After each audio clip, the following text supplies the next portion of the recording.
A young university professor was violated and murdered by 4 men, who then destroyed her body to cover their tracks. Yet they showed no remorse whatsoever. Even after being thrown in jail, they joked around with the inspector, completely at ease, because they knew the investigation was just for show. Sooner or later, someone would get them out. The public had already seen this coming. Countless protesters gathered outside the prison, demanding the death penalty for these suspects. With major media outlets amplifying the story, the case exploded across the nation. But even facing this kind of outrage, there were still people willing to ignore both the law and public sentiment to ensure these men walked free. That night, the inspector in charge was ordered to transfer the prisoners. Clearly, someone higher up wanted to shut the investigation down. Though furious, he had no choice but to comply. During the transfer, the 4 suspects knew they'd dodged justice once again. But the inspector, sitting in the passenger seat, thought about the promise he'd made to the victim's mother. He thought about the students demanding justice. And he made a difficult decision. He told the driver to take the car out to a remote area, ordered all the suspects out, and drew his gun.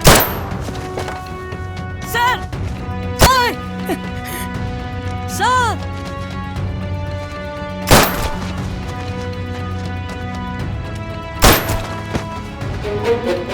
The next day, news of the inspector taking the law into his own hands rocked the nation. Everyone expected him to be condemned for abuse of power, but instead, he received overwhelming praise from across the country. Students stopped their protests and demonstrations, applauding what they called justice served. Though he'd become a hero in the public's eyes, the Human Rights Commission raised objections. In their view, police should follow proper interrogation procedures. Even if the 4 suspects deserved to die 1,000 times over, they still had the right to live a few more days, to say proper goodbyes to their families, rather than being executed on the spot. These words instantly pushed the inspector to the edge of a moral precipice. To make matters worse, his son was in a car accident around this time. Looking at his boy in the emergency room, the inspector knew someone was already coming after him. When they traced the hit-and-run vehicle, they found it had fake plates, completely untraceable. But with the appearance of a certain man, the whole truth is about to come to light.